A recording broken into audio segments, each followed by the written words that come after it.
Good morning, traders. This is a live trade video. It's happening right now, a few minutes before the bell opens. So I don't even know if I took a trade or not, but if this video gets posted, that means I did. And I won't know if it's win or lose either, but I'll post it either way. Right now I've got 3 stocks on the watch list. It's Friday, it's the end of the week.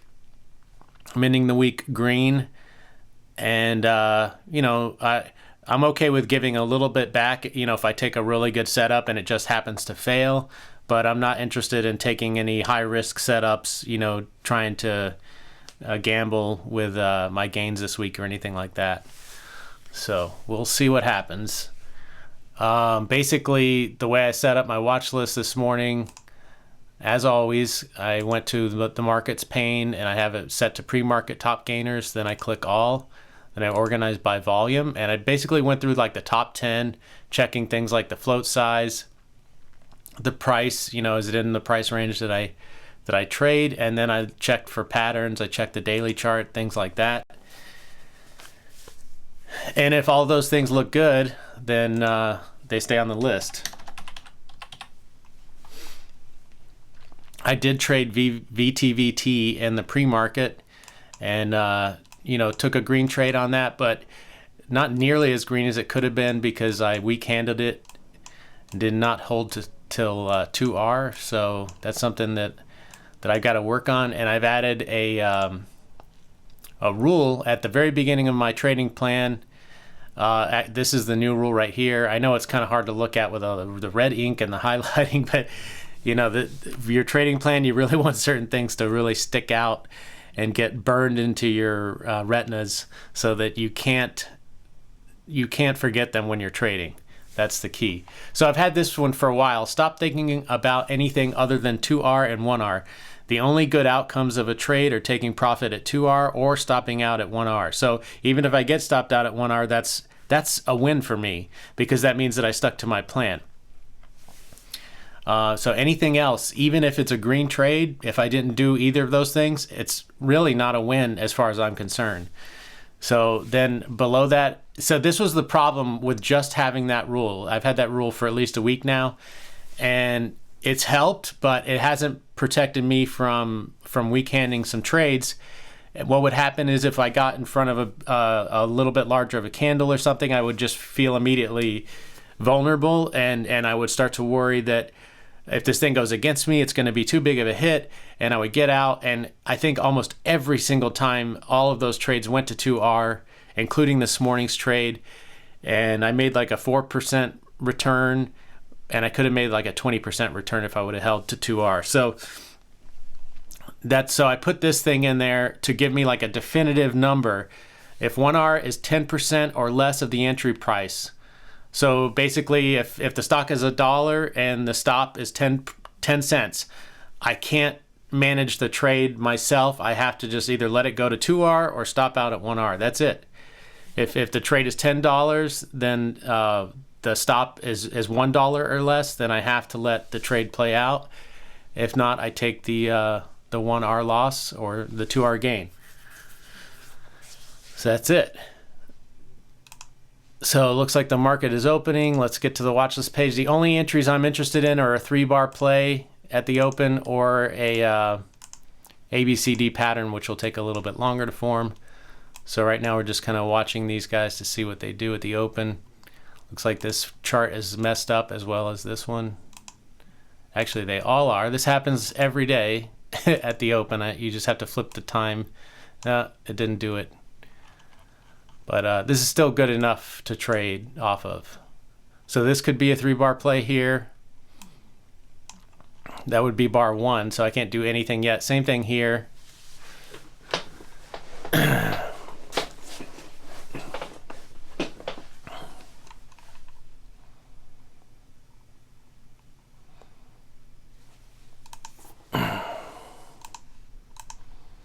So we're going to pay attention very closely to the second bar as it's forming.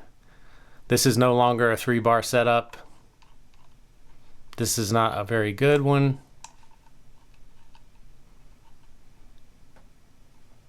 This one could be. So this is like a $4 stock. So basically if this bar is less than a 40-cent range, then I have to hold to 2R. But I don't think that's going to work on this, because if this thing breaks the high, see what's the high, 433, I'm going to have to manage this one, because altogether, yeah, the range of this thing is going to be, I think, too much. Is 433, ooh, it's actually close. No, I think it will be. All right, nothing is looking really good. I don't like this anymore for a 3-bar play, because it's gone down too deep into this first candle.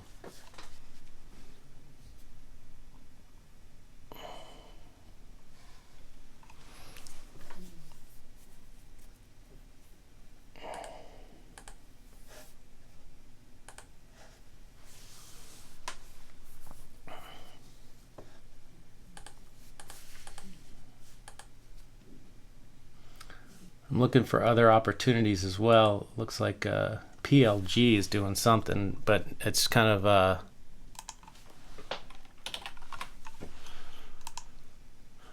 not moving a lot, but let's get it up here.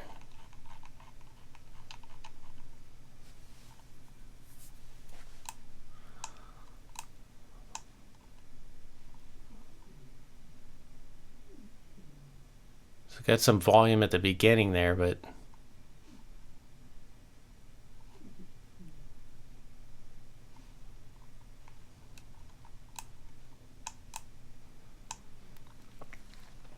it looks like it's doing like a recovery move. So maybe it had a sell-off. I don't really, let's see, I guess this could be a 3-bar play here, because this is like consolidation. This could be an ABCD setup.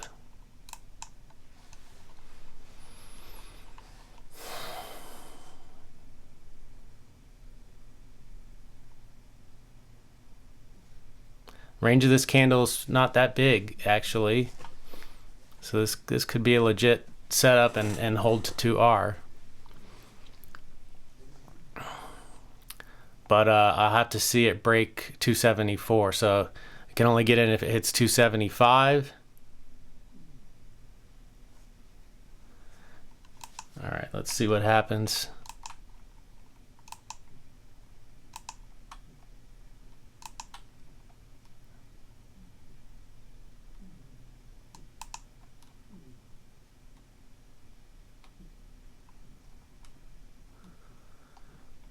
It looked like it popped up there for a second, man. Lucky I didn't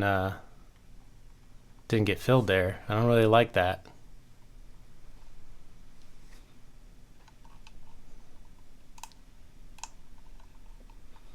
PLG might be the safest play. Volume is coming in. It's moving up the list on volume. But I don't, yeah, I mean, when these candles take that long to move, not too crazy about that.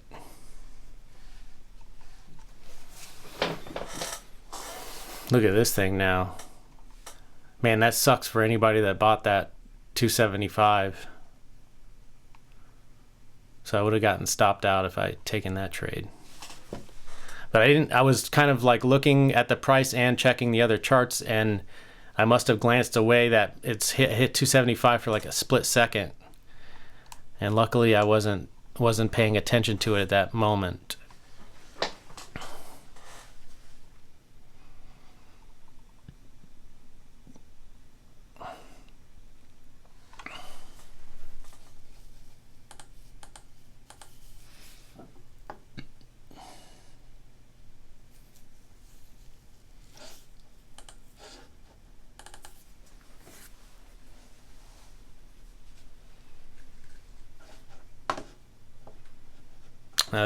I don't like that.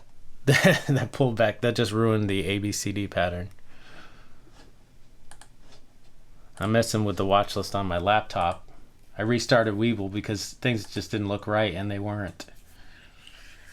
So FRSX is the top volume. but we see what's going on with that one. VTVT is number 2. LXRX, I don't like the float size, too big. SNOA is number 4. And then PEI. Let's see, I think I looked at that one earlier.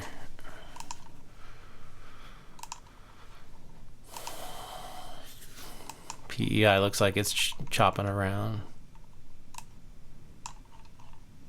Yeah, this is not a nice pattern here.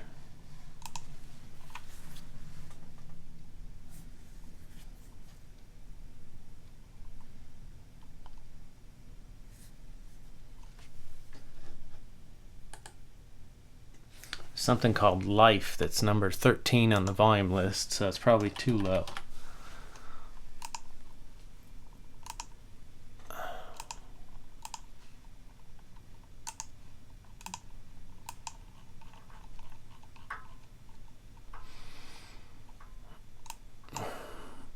That's not really a tradable pattern.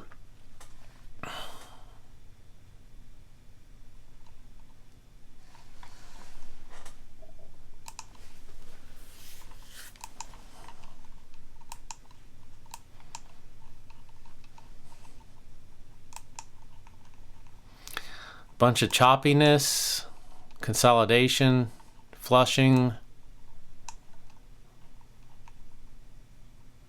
It's a pretty strong reversal here.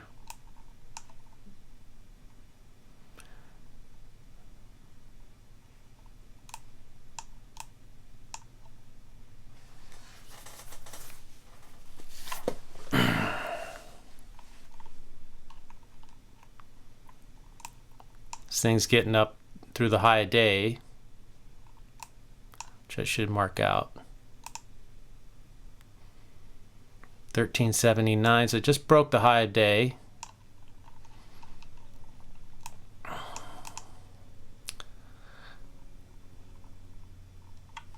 And then huge flush, over $1.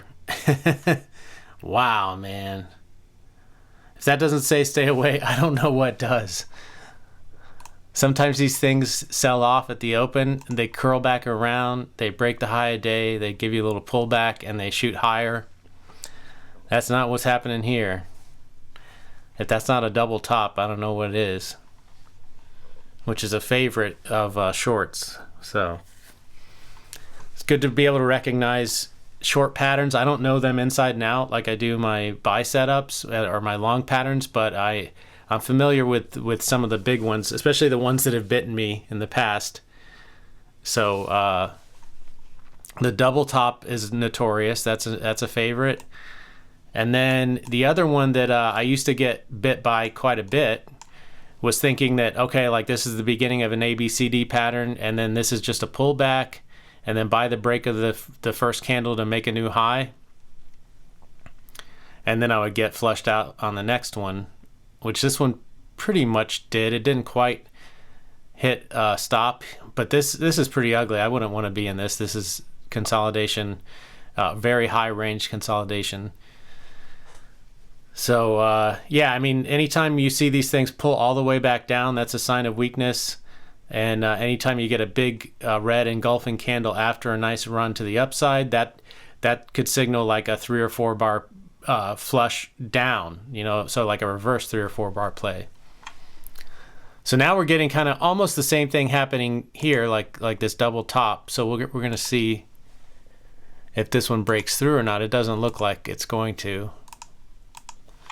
It looks like the bears are in control this morning. They're going to get squeezed out if this thing breaks over that high.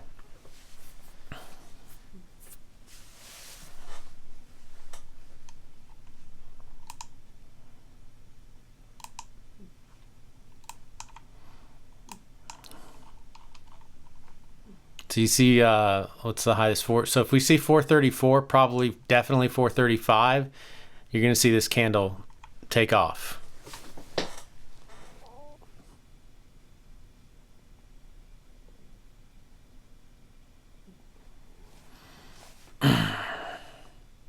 Now, if it just touches that 433, That's not enough. It's got to break through. Here it goes. There you go.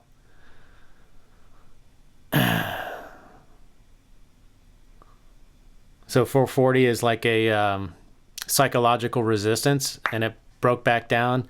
It's probably more shorts that didn't get in on this move that want to get in here, and it looks like they're winning. I mean, the sentiment today in the market, obviously, if you're watching, if anyone who trades low float stocks are probably watching the exact same stocks, and you're seeing all of this kind of uncertainty and selling off. So any longs that are in here are going to be more likely to weak hand and sell out at those resistance levels, the psychological resistance levels, instead of holding. So I think we're seeing the effects of that, and I'm sure there was a lot of stops placed at the low of this candle, which they got tagged and then allowed this thing to go down further.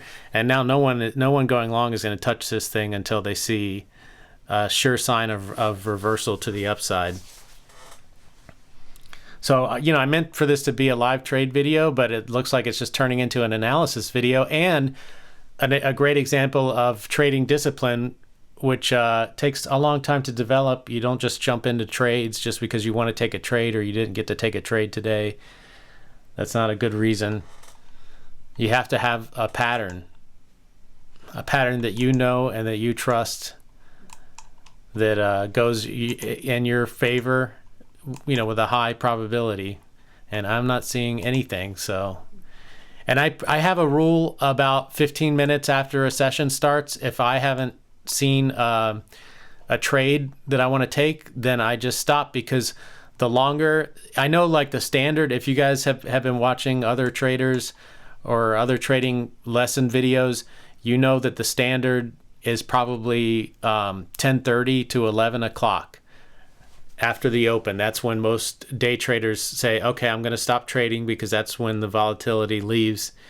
But and I used to abide by that rule, but it didn't work out very well for me, because I would get impatient after I've been sitting here for a long time looking for an entry and I don't see one.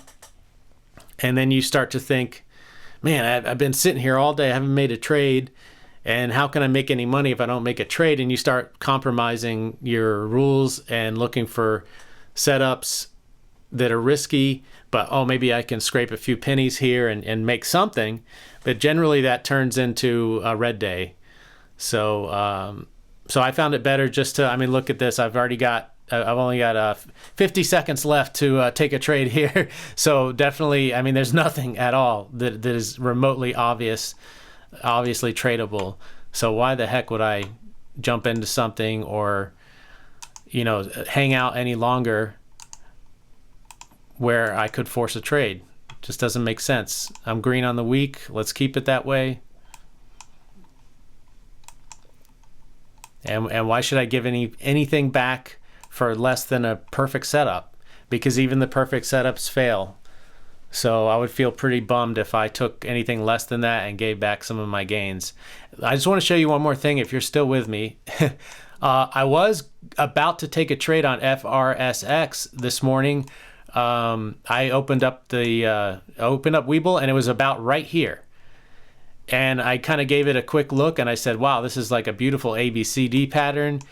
And so I was looking for like another pullback similar to this off of this high. It made this high, and then it pulled back on this candle. And I thought, okay, there may be like a shallow pullback and a fake breakout to the top. That happens a lot. And then it gives you a big pullback, and a lot of people get stopped out. So once this candle broke above this one, I thought, okay, that's the fake out. It's going to come back down. But I kind of misread it, because the probably more common than a 50% pullback after a move like this, only because this is the high of day right here. This is the high of the pre-market. So that kind of trumps the 50% pullback.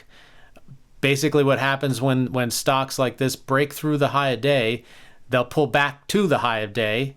And if they're strong, they'll reverse at that point, right? And how do you know if they're strong? Well, if this candle breaks the high of this one, that's a good indicator. It's not a guarantee, so you would put your stop right there. And if it doesn't continue on, you would stop out. So yeah, so when I was looking at it to get into a trade, I was expecting a bigger pullback, and I didn't see it, so I didn't enter. But it basically, as soon as this started forming, I thought, wait a minute, this is just going to pull back to the high day and break higher, and that's what it did. But it was too late. I already missed my opportunity to get in, so didn't take a trade. But that would have been the one, man, and that's a nice trade. My thing now that I'm trying to do, I'm not, you saw me in the beginning talking about the 2R thing, is holding to 2R, and that would have easily worked here because the range of this candle is very small. Actually, it's only 7 cents. So this thing only needs to go 14 cents above the entry, which would have been 256. So 256, 270 is where it needed to go to get to 2R, and it did it halfway into the move. And ideally, I would have sold 90% there, held on to 1/10 of my position, and ran it up a little higher, and probably sold the rest right there to add to the win. Woulda, coulda, shoulda. So I didn't make it, but I just wanted to share that analysis with you because that was a missed opportunity. And that happens, man, and that's going to happen over and over and over again. No matter how good at trading you get, you're going to miss opportunities every single day, and you can't catch them all. So anyway, hopefully you guys learned something from this. I'm sorry that I wasn't able to take a trade, but I'm not going to force a trade. There's no patterns to trade. I was only interested in 3 or 4 bar play setups and then ABCD patterns that broke the high of day, which that happened back here, but I missed that one. So anyway, all right, hope you guys are trading well. Hope you had a good week trading. Oh, I'll show you really quickly the where I'm at for the week, although it's not 100% accurate, and I'll explain why in just a second. I think that's the week right there. So December 7th to December 11th, it looks like I'm up 1160. Small account though, so that's that's a good gain, but it's a little bit off. I only made 44 cents off of the OBLN. So if you subtract the 44 cents from the 219, that's a 175. 1160 minus 175 is 985. That's my actual day trading gains for the week. So I'm not unhappy about that, but they could have been a lot higher if I was holding the 2R. Let me see here. Yeah, so here you can see right here. So this is the trade I took this morning. Made $1.76, a 4.7% return on that trade. Sounds great, except for it went to 2R like so many other trades did this week, and I could have made $6 and almost 50 cents, which would have been about over a 20% return on that trade. So I left a lot of money on the table there. So I didn't take any other trades in the pre-market. I'm not taking any trades in the day. It's already past my 15-minute cutoff. And the aftermarket, I don't know if I'm going to be around. Yesterday I wasn't around to trade, so there's nothing there. We'll see. I'll probably jump on because Friday, a lot of times you can get in on something that just gets started and takes off on Monday. So we'll see what happens. You might see me later. So this is my week. Did I come up with the right thing? At 985 is what I came up with. So maybe the OBLN thing was wrong. But so I'm up 939 for the week. This is what I would be up if I held everything to 2R, and that's why I added that rule right here. That should help. And I mean, that's a huge difference, man. That's 2.5 times what I made. I would have made 2.5 times more by just sitting back and letting the trade do its thing. Instead, I get involved and think that I'm protecting myself, and what I'm doing is I'm putting myself in danger, because if the next week comes and I hold everything to 1R or 2R and I lose half the trade, or sorry, if I lose about 70% of those trades, maybe it's a bad week or whatever, I'm going to be in the red. But I could have lost 70% of those trades, and if I would have made the actual 2R, I'd still be in the green. So anyway, I'm starting to ramble now, so I better stop. I hope you guys got something out of this. And again, have a great weekend. Let me know if you have any questions below. I appreciate all the new subscribers and new viewers. Take care, guys.